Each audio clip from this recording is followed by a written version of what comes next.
Hello everybody, and welcome to yet another episode of Glamour Presents Bindas. ये है आशिकी।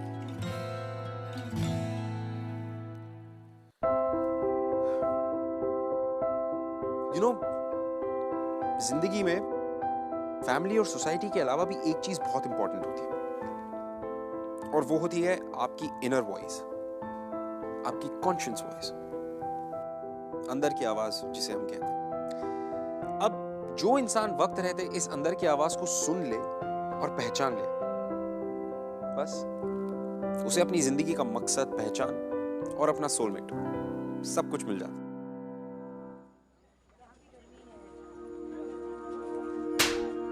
अरे ये क्या कर रहे हैं आप? जवान लड़के पर सबके सामने हाथ उठा रहे हैं। फ्री में खा खा के चर्बी चढ़ गई तुम्हारे लाडले को। 2 दिन में इसकी शादी है, बराती सब ट्रेन में है, लड़की वाले जम्मू में इंतजार कर रहे हैं और तुम्हारे साहबजादे कहते हैं इनको शादी नहीं करनी। एक शरीफ दूल्हे की तरह चुपचाप अंदर जाओ, जाकर बैठ जाओ, वरना। अब बस भी कीजिए। देख बेटा, हम तेरे दुश्मन थोड़े ही हैं। लड़की बिल्कुल गाय की तरह है, सीधी और गुणी। तुझे पता है ना, तेरे पिताजी ने तेरी MBA की पढ़ाई पर कितना पैसा खर्चा किया है। अब शादी तो उनकी मर्जी की ही बनती है।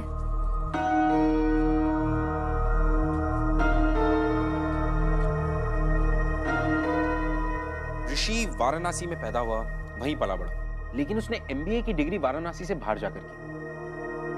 लेकिन मेरा सवाल यह है कि ये MBA की डिग्री का फायदा क्या हुआ?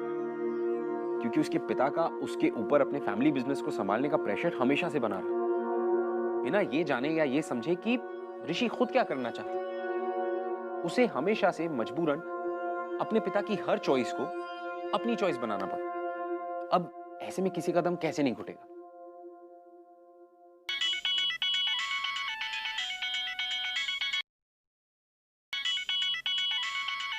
अरे वाह, बहू का फोन है। उठा ले बेटा, उससे बात करेगा तो अच्छा लगेगा। चल मुझे जाने दे। हेलो ऋषि जी। ऋषि जी आप सुन रहे हो ना?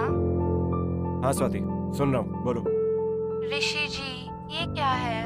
शर्माने का हक तो सिर्फ दुल्हन को होता है ना, और आप दुल्हा के शर्मा रहे हो। स्वाति, मैं बाद में बात करता हूँ। ऋषि जी बात कीजिए ना। मैंने ना स्पेशली आपके लिए कमल ककड़ी की पकौड़ियाँ बनानी सीखी हैं, सिर्फ और सिर्फ आपके लिए। बात कर। अंदर जाओ।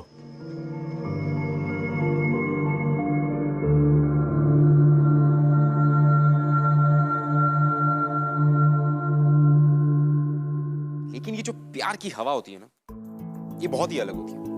कब किस ट्रेन के कौन से कंपार्टमेंट या विंडो दरवाजे से आके आपसे टकरा जाए, ये आप नहीं कह सकते। और ठीक ऐसा ऋषि के साथ भी हो। जब मिली नाम का एक हवा का झोंका ट्रेन के दरवाजे पर आके टकरा गया, और बस इस हवा के झोंके ने इन दोनों की जिंदगी का रुख बिल्कुल बदल दिया।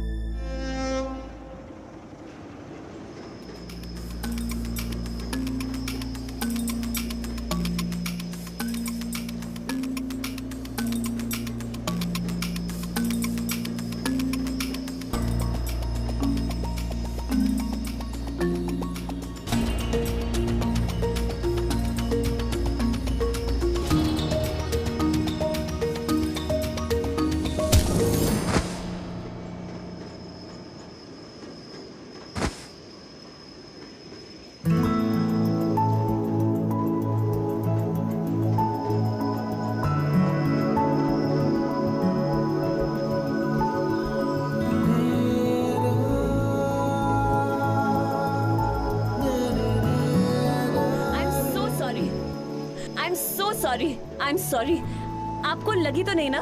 No no it's okay, no problem. आप उतरने वाले थे। कम मैं आपकी हेल्प करती हूँ। अरे नो नो नो, अरे who are you? Are you mad? Train कितनी फास्ट है, मैं उतरूंगा तो मैं मर जाऊंगा। अरे फास्ट नहीं है, बहुत स्लो है। मैं तो आराम से उतर जाती हूँ यहाँ से। उतर जाओ। अरे नहीं, बातों से इतनी ओवर कॉन्फिडेंट लग रही हो जैसे कोई डेली पैसेंजर हो, और तुम्हें देख के लग नहीं रहा कि तुम ट्रेन में ट्रैवल करने वालों में से हो। तुम मेरे कॉन्फिडेंस को फेक कह रहे हो। इसके पहले कभी आज तक ट्रेन में ट्रैवल किया है? किया है। और लास्ट टाइम जब ट्रेन में ट्रैवल किया था ना, ट्रेन का एक्सीडेंट हो गया था। कॉन्फिडेंस। चलो, what? Nice meeting you, bye.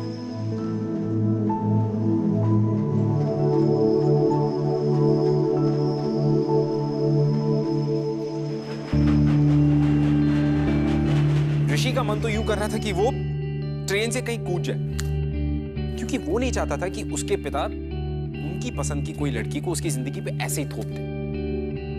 और उसके डैडी समझने को तैयार ही नहीं थे कि ऋषि ने वाराणसी के बाहर ना सिर्फ एक पढ़ाई कंप्लीट की है, बट उसने एक अलग दुनिया देखी, अपने सपने देखे जिन्हें वो पूरा करना चाहता था, जो शायद उसके डैड के रहते पूरे नहीं हो सकते थे। और जिंदगी की ऐसी सिचुएशन में मिली का उसकी लाइफ में आना was nothing less than a blessing.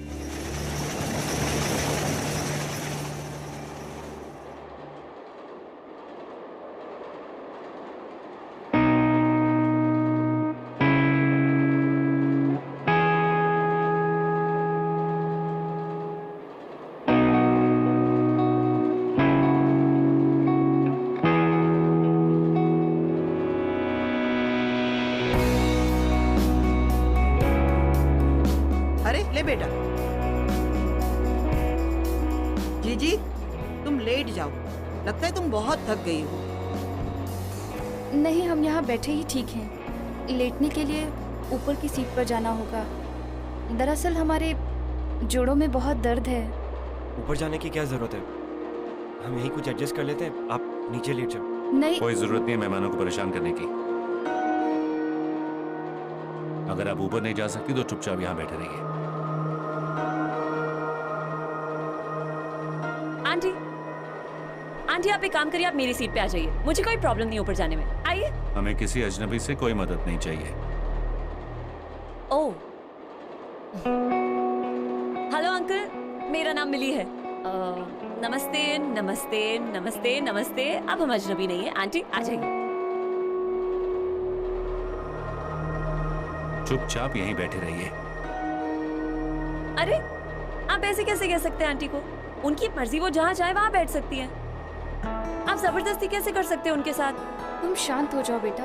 अब हम यहाँ अपनी मर्जी से ही बैठे हैं। आंटी यू नो व्हाट, ये आपका जो नजाकत भरा रूप है ना, सीधा साधा अंकल की हर बात मानने वाला, इसी की वजह से वो आपका फायदा उठाते हैं। आप मुझे एक बात बताइए, करवा चौथ वाले दिन अगर अंकल आपको बोलेंगे आज मून नहीं है, आज सन मून है, तो आप सन को देख के करवा चौथ का फास्ट तोड़ देंगी? नहीं ना? नहीं। सेल्फ रिस्पेक्ट की भी तो कोई बात होती है ना aunty. This is not fair, ये बहुत गलत है। अगर आपको यहाँ पे आके बैठना है, आप बैठ सकती है। आप अंकल को क्यों पूछ रही है? आइए आइए।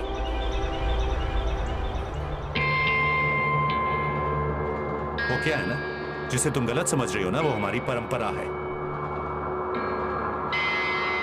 अपने पति की आज्ञा का पालन करना ये हमारा धर्म है, संस्कृति है। पर तुम जैसी लड़की ये क्या समझेगी? You're right, uncle. इन सब चीजों में मेरा IQ थोड़ा कम है। Sorry aunty. फट्टू।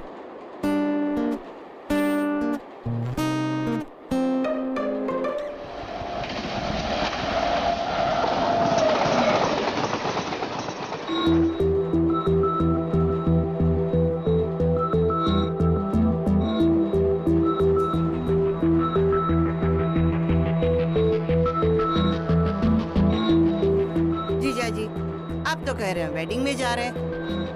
तो ऋषि की वेडिंग पे तो जा रहे हैं हम। हमें तो लग रहा है वॉर पे जा रहे हैं। अभी भी अगर नाच गाना नहीं हुआ या ढोलक शोलक नहीं बजे ना, तो हम अपने मुंह पर पट्टी चिपका के बैठ जाएंगे। शीला, ज्योति, बेटा उठ जा। शीला आंटी को बैठने दे। यहाँ बैठो। ज्योति, तुम ढोलक लेकर आओ। यहाँ आ जाओ। कुछ नाच गाना होना चाहिए, शादी ब्याह में जा रहे। मुंह लटका के बैठा हुआ है। आंटी, आंटी मेरे पास एक आइडिया है। मेरे पास ना स्पीकर्स भी है और मेरे फोन पे माइंड ब्लोइंग म्यूजिक है। मैं अपने स्पीकर्स लगाऊंगी, पर एक चीज करनी पड़ेगी आप सबको। आप सबको डांस करना पड़ेगा, ओके? ये हाँ। चलो लेट्स बिगिन।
Oops, ouch.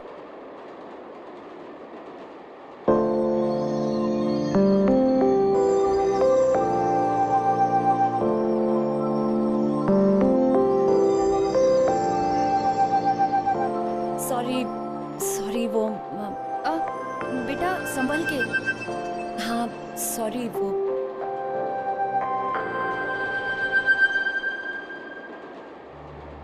पता नहीं कैसी परवरिश मिलती है आजकल की लड़कियों को। ना कपड़े पहनने का ढंग, ना बात करने का ढंग। क्या परिवार बसाएंगी और क्या बच्चे पालेंगी।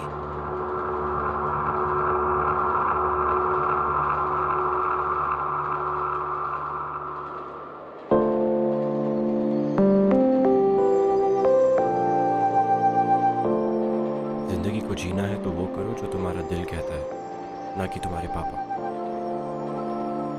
और once do something for yourself. मैं बाहर तुम्हारा वेट कर रही हूँ।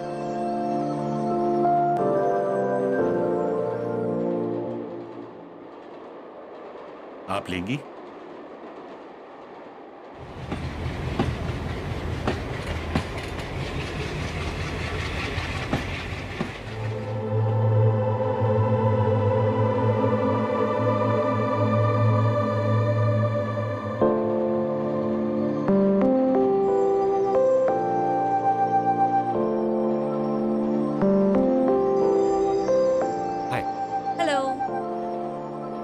एक्चुअली थैंक्स कहने की कोई ज़रूरत नहीं है। कोई भी अगर अच्छा इंसान होता तो उस समय वही करता जो मैंने किया। Thank you. तुम्हें ऐसा लग रहा है मैंने तुम्हें थैंक यू कहने के लिए बुलाया। सॉरी। वैसे क्या देखा तुमने? एक्चुअली हम दोनों इतने पास थे ना एक दूसरे के, कुछ देखने का मौका ही नहीं मिला। Bad luck. Bad luck? You are such a cheapster. तुम्हारे साथ डांस किया, तुम्हारी गोद में गिरी, उसका तुम ये मतलब निकाल रहे हो, राइट? Anyway thank you. वो आज तुमने मेरी मॉम को जो सपोर्ट करा मेरे डैड के सामने। वैसे ये तुम्हारा काम था, you know that, right? I know. तुमने अपनी शक्ल देखी है? ऐसा लगता है प्रेशर कुकर है जिसके अंदर बहुत कुछ पक रहा है लेकिन सीटी नहीं बज रही। अपने आप को चेक करा लो, नहीं तो ब्लास्ट हो जाओगे एक दिन। तो क्या करूं यार, मेरी जिंदगी तुम्हारी जैसे बिंदास नहीं है ना। ऐसे पेरेंट्स जो मिलके जो समझने के लिए तैयार ही नहीं है। शादी, सांस, सब उनकी मर्जी से लेना पड़ रहा है। मेरा दम घुट रहा है। एग्जैक्टली यही चीज जाके कह दो अपने मम्मी पापा को। अभी देखो कैसे सब कुछ बोल रहे हो मेरे सामने। तुम्हें उनको जाके बताना पड़ेगा कि तुम क्या चाहते हो। ये तुम्हारी ड्यूटी है। मुझे देखो, 2 महीने की छुट्टियां लेके जा रही हूँ मैं पठानकोट विशाल के साथ छुट्टियां मनाने। एंड लुक एट यू, तुम हो ही फट्टू। और अगर फट्टू नहीं हो ना तो जाके कह दो अंकल को कि तुम ये शादी नहीं करना चाहते। सिंपल। लिसन, मैं फट्टू नहीं हूँ। मैं अपने डैड की रिस्पेक्ट करता हूँ, उनकी इज्जत करता हूँ। उन्होंने बहुत पैसा खर्च किया मुझ पर, मुझे बहुत पढ़ाया है। छोड़ो, तुम नहीं समझोगी। तुम्हारी लाइफ मेरे जैसी नहीं है ना। तुम्हें ऐसे पेरेंट्स जो दिए जिनके पास तुम्हारे लिए टाइम ही नहीं है। एकदम खुली आजादी, खुले पैसे, सब कुछ देके तुम्हें छोड़ दिया। तुम्हारी गलती नहीं है। ठीक कह रहे हो तुम। मेरे पेरेंट्स के पास मेरे लिए कोई टाइम नहीं है, क्योंकि मेरे पेरेंट्स तो इस दुनिया में है ही नहीं।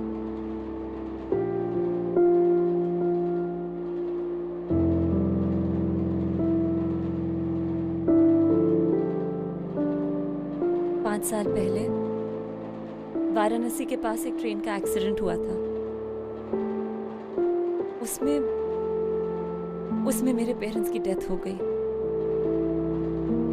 और हाँ, तुमने खुले पैसे की बात भी बिल्कुल सही की। गवर्नमेंट ने दिए थे 6 लाख मरे हुए लोगों के लिए और 3 लाख इंजर्ड लोगों के लिए।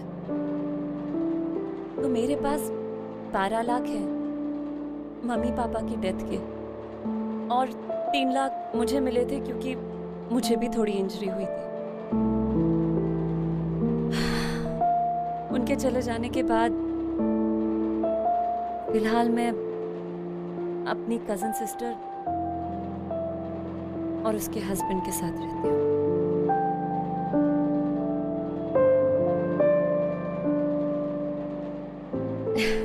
Never mind. Listen, अब जो मैंने तुम्हें बता दिया कि मैं रिच हूँ, मेरे पीछे मत पड़ जाना, okay? See you.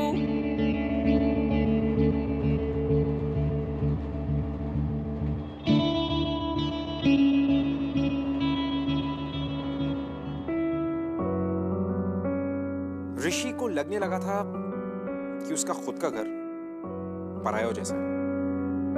He felt like an outsider. लेकिन इसके साथ साथ उसे ये भी लगने लगा था कि उसने कहीं ना कहीं अपनी जिंदगी जी ना। अब वो अपने पेरेंट्स के लिए एक आदर्श बेटा जरूर था, पढ़ाई में भी अव्वल था, लेकिन फिर भी इस सब के बाहर भी एक अलग और एक बड़ी दुनिया थी जिसे वो देखना चाहता था, महसूस करना चाहता था। और इस अलग एहसास का नाम था मिली। और फाइनली वो ऋषि से मिलने के बाद उसे भी लगने लगा था कि Rishi is the guy that she can trust, जिसके साथ वो अपनी फीलिंग्स शेयर कर सकती है। She can share her inner demons with him.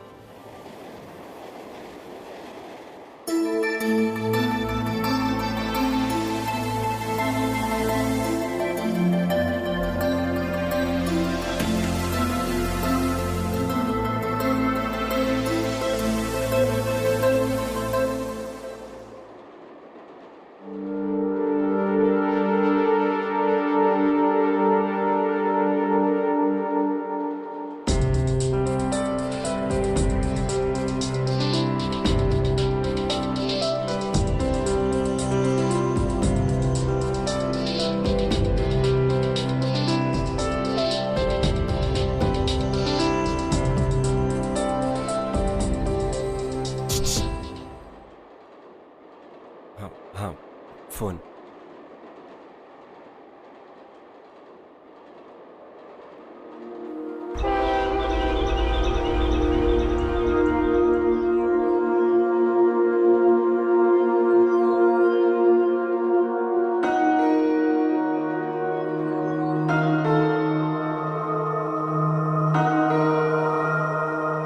तुम्हारा ध्यान कहाँ है? मेहमानों को कौन संभालेगा? पापा, बस मैं सबको पानी पिलाने जा देखो, उस मुंहफट लड़की से जितना दूर रहो ना, उतना ही अच्छा है। ऋषि, तुम जानते हो मेरा बिजनेस अच्छा नहीं चल रहा है, और तुम्हारे ससुराल वाले से जो मुझे 10 लाख मिलेंगे, मुझे उसकी कितनी जरूरत है तुम जानते हो, है ना?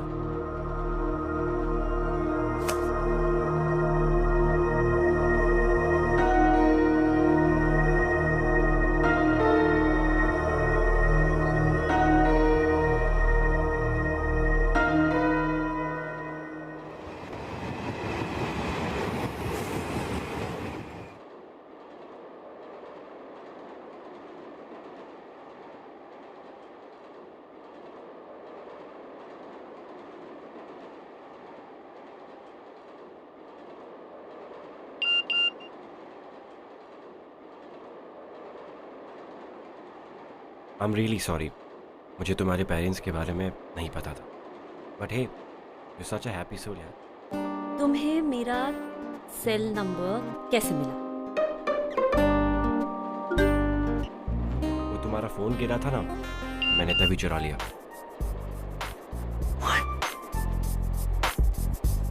वाह वाह, आई एम इम्प्रेस. डेयरिंग का कीड़ा है तो सही तुम्हारे अंदर, बस अब बाहर आना बाकी है.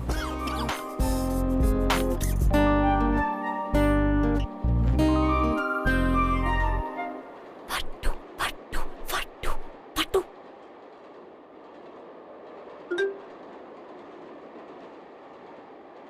फट्टू, कभी तो जिंदगी में बहादुर बनोगे. यू नो, मेरे बॉयफ्रेंड विशाल में यही एक खूबी है, उसको किसी की पड़ी नहीं है. एक दिन तो मुझे अपने रूम तक लेके चला गया था. तुम अपने बॉयफ्रेंड के साथ उसके रूम में अकेले गई थी? चीपो, डोंट गेट आइडियाज. ख्यालों में मैं उसके घर गई थी. हाँ हाँ, इसमें क्या है? ऐसे तो ख्यालों में मैंने बड़े बड़े कांड कर रखे हैं. वैसे तुम लोग मिले कैसे थे? अभी हम मिले ही कहाँ हैं, इसीलिए तो उससे मिलने जा रही हूँ. तुम आज तक उससे मिली नहीं, पहली बार मिलने जा रही हो? You are mad. 12 बजे मिल सकते हो, जब सब सो जाएंगे.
ये है मेरा सच ऋषि.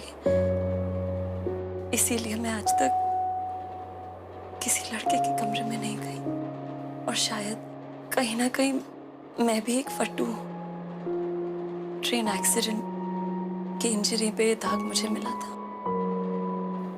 ये दाग शायद जिंदगी भर मेरे साथ रहेगा. ऋषि, ये जो दाग है ना, ये मेरी बॉडी पर नहीं, मेरी आत्मा पर लगा है.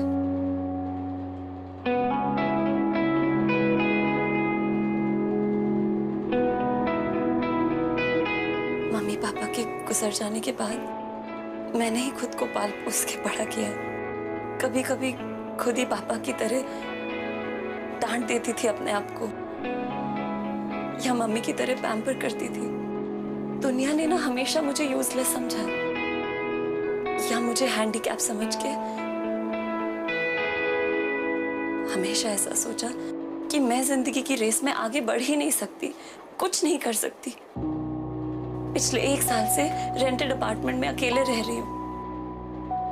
एक्सीडेंट के बाद मैं अपनी कजिन के साथ रहती थी. जिस दिन गवर्नमेंट ने कॉम्पेंसेशन भेजा ना, उस दिन मेरे जीजा जी बिल्कुल बदल गए. उनकी नजर सिर्फ और सिर्फ मेरे पैसों पर थी, जो वो अपने इलेक्शन कैंपेन के लिए यूज करना चाहते थे. इसीलिए मैंने घर छोड़ दिया. तब से भाग रही हूं मैं. तब से मैं उनसे भाग रही हूँ और वो मेरे पीछे पड़े हुए हैं। इसीलिए जा रही हूँ विशाल के पास।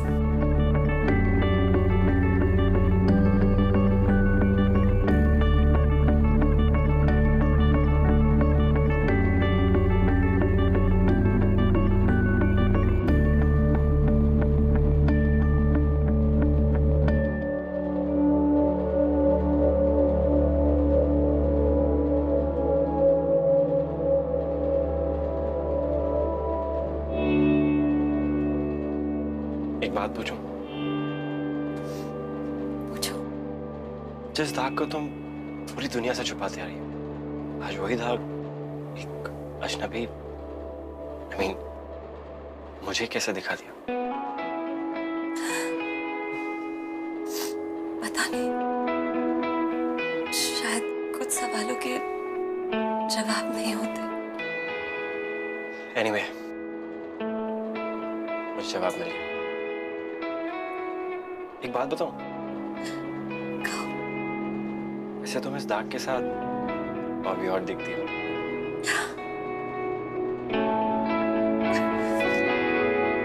जी।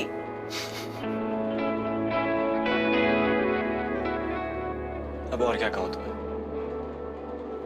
एक तरफ तुम इतनी मैच्योर्ड हो, इतनी सेंसिबल हो, लेकिन उसके बावजूद भी तुम अपने बॉयफ्रेंड विशाल मतलब एक अजनबी से मिलने जा रही हो, उसके साथ रहने जा रही हो जो तुम्हारा सिर्फ एक ऑनलाइन फ्रेंड है।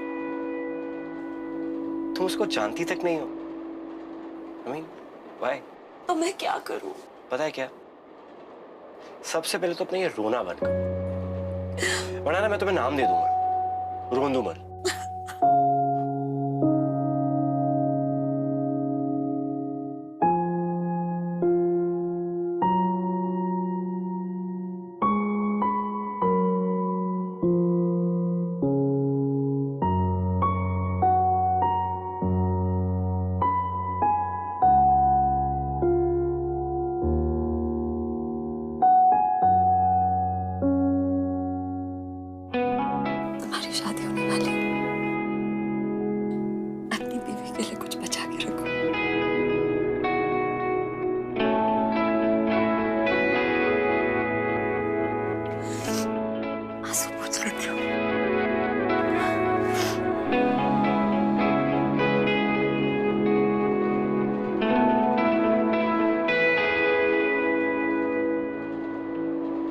कैसी हैं आप साली साहिबा?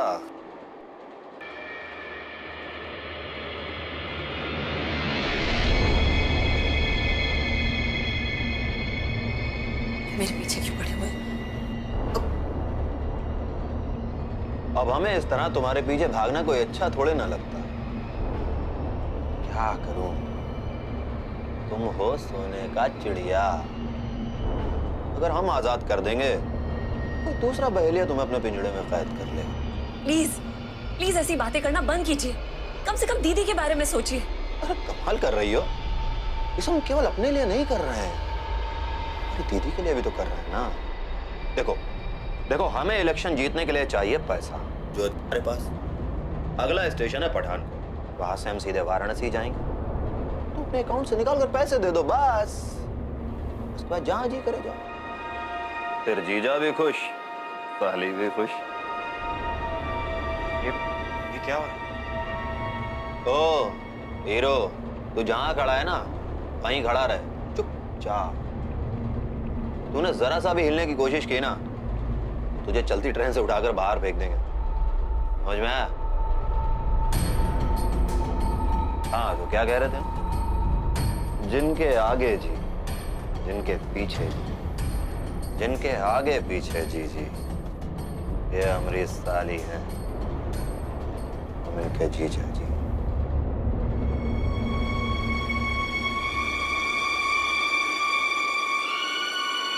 छोड़िए मेरा हाथ। आओ। छोड़िए। साहबजादी घर पे बिना छोड़िए बताए मुझे। चली आई। छोड़िए मुझे, आप मेरे साथ जबरदस्ती। चुपचाप चलो, जब से ट्रेन चली तब से ढूंढ रहा हूँ तुम्हें। छोड़िए छोड़िए, सामान पैक करो अपना। समझ में आया?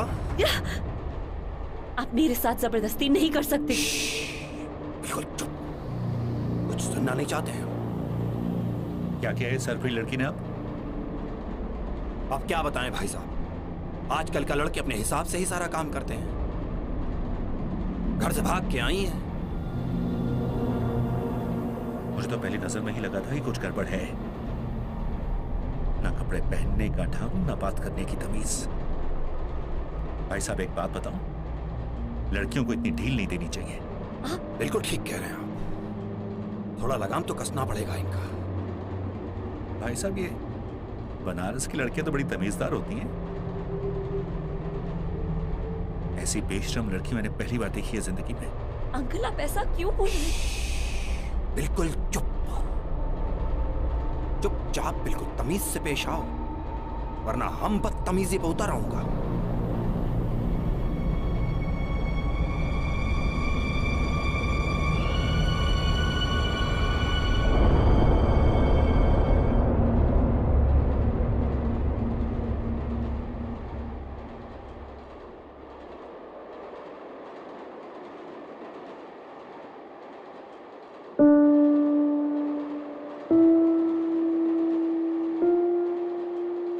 बजंग, अपना सामान उठाकर लाओ।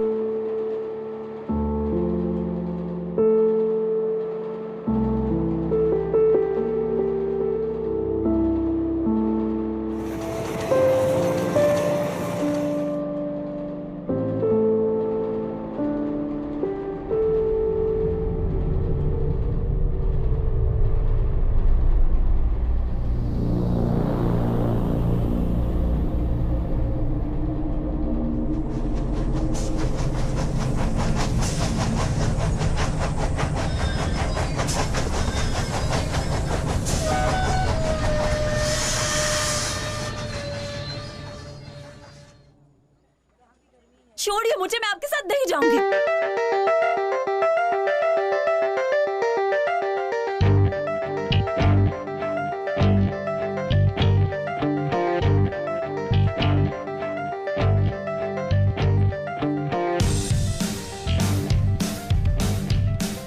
छोड़िए मुझे, आप ऐसे जबरदस्ती नहीं कर सकते मेरे साथ। Please somebody help। विशाल, विशाल छोड़िए। आप विशाल को क्यों मार रहे हैं? विशाल ने आपका क्या बिगाड़ा है? नहीं,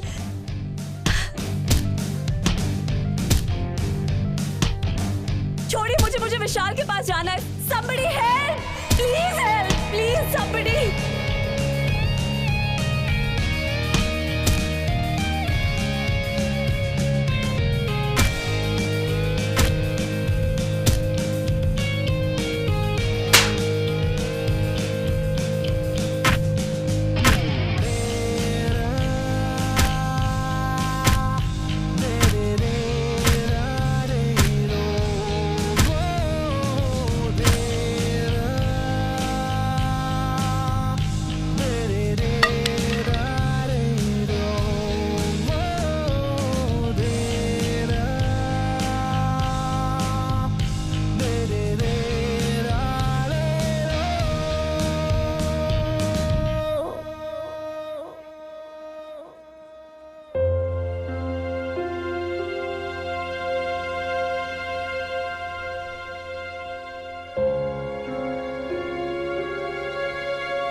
तुम्हारे ससुराल वाले से जो मुझे 10 लाख मिलेंगे, मुझे उसकी कितनी जरूरत है तुम जानते हो।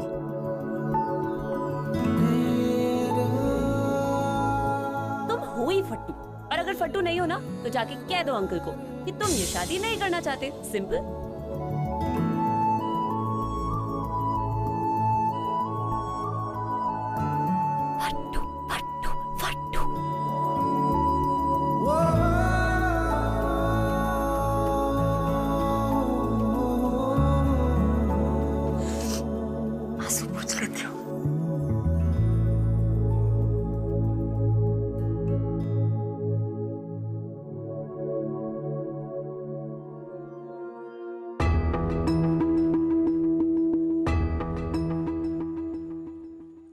हाँ। देखो कुछ गड़बड़ मत करना, तुम्हारे ऊपर बहुत खर्चा किया मैंने, सब वसूलने का वक्त आ गया, समझे तुम? नमस्कार नमस्कार नमस्कार। नमस्ते। अरे नहीं, ये सब की क्या जरूरत है?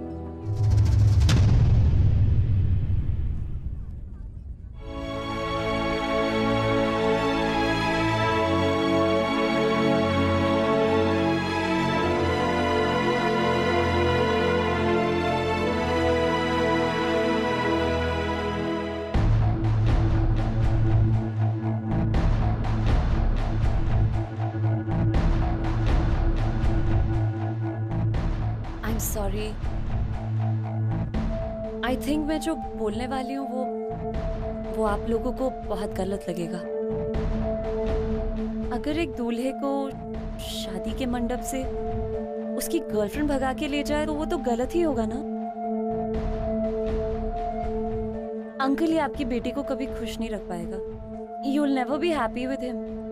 इनफैक्ट शादी के बाद तो ये खुद भी खुश नहीं होगा।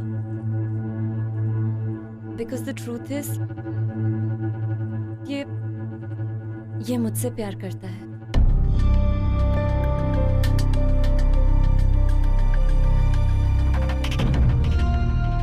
Sorry। चलिए देखिए, बिल्कुल सच, प्लीज।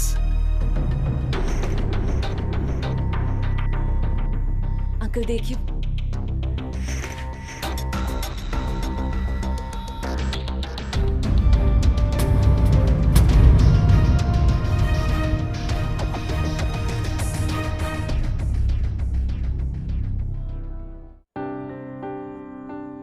बस पापा बस, बहुत हो गया। आपकी खुशी के चक्कर में हम सब लोग दुखी हैं। आपको दिखाई नहीं देता क्या पापा? आपने हमेशा जैसा चाहा, जो चाहा मैंने किया, क्योंकि मैं उसमें खुश था। मैं वो सब करना चाहता था। नहीं पापा, इसलिए किया क्योंकि आप चाहते थे। मम्मी ने भी चुपचाप वही किया जैसा जैसा आप चाहते थे, लेकिन आपने उनकी इतनी सी भी परवाह नहीं की। कहीं पे भी किसी के भी सामने उनकी बेइज्जती की। अब और क्या चाहते हैं पापा? हम क्या जान दे दे, अपनी मर जाए? बस यही तो बाकी है ना। बेटा चुप हो जा। आज मैंने फैसला कर लिया कि मैं एमएनसी में काम करूंगा और उसी से शादी करूंगा जिससे मैं प्यार करता हूं। मैं पापा को उनके बिजनेस के लिए खुद को बेचने नहीं दूंगा। ये मेरा फैसला है। अंकल, ये आपके बेटे की खुशियों का सवाल है, उसकी जिंदगी का सवाल है। आपको अपने बिजनेस के लिए पैसे चाहिए ना? अंकल आप मुझसे ले लीजिए, मेरे पास है पैसे। मैं अभी आपको चेक साइन करके दे देती हूँ। अंकल प्लीज इसकी लाइफ के साथ कॉम्प्रोमाइज मत कीजिए। मैं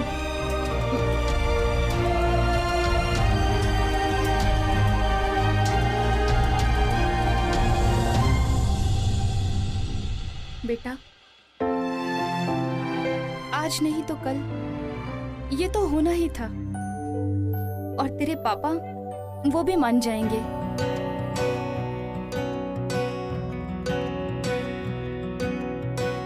बेशर्मियां बर्बादियां है इश्क की शैतानियां,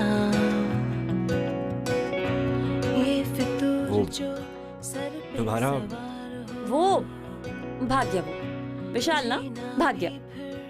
क्यों? लड़ाई देख के डर गया क्या? नहीं, मेरा स्कार देख के डर गया। कोई फर्क इसे बूझे ना, ये हरारते उतरे नहीं। है बावरी ये आशिकी। Thank you. By the way, क्या तुम मुझे खुश रख पाओगी? Excuse me, what do you mean? क्या मैं तुम्हें खुश रख पाऊंगी? तुम्हें पता है 4 दिन हुए नहीं है तुम्हें मुझे मिले हुए, और तुम वही कर रहे हो जो तुम हमेशा से करना चाहते थे। तो तुम्हें लग रहा है कि इस वक्त मैं तुम्हारी वजह से खुश हूँ? नहीं, मेरी वजह से नहीं, पर हाँ, इनडायरेक्टली तुम मेरी वजह से खुश हो।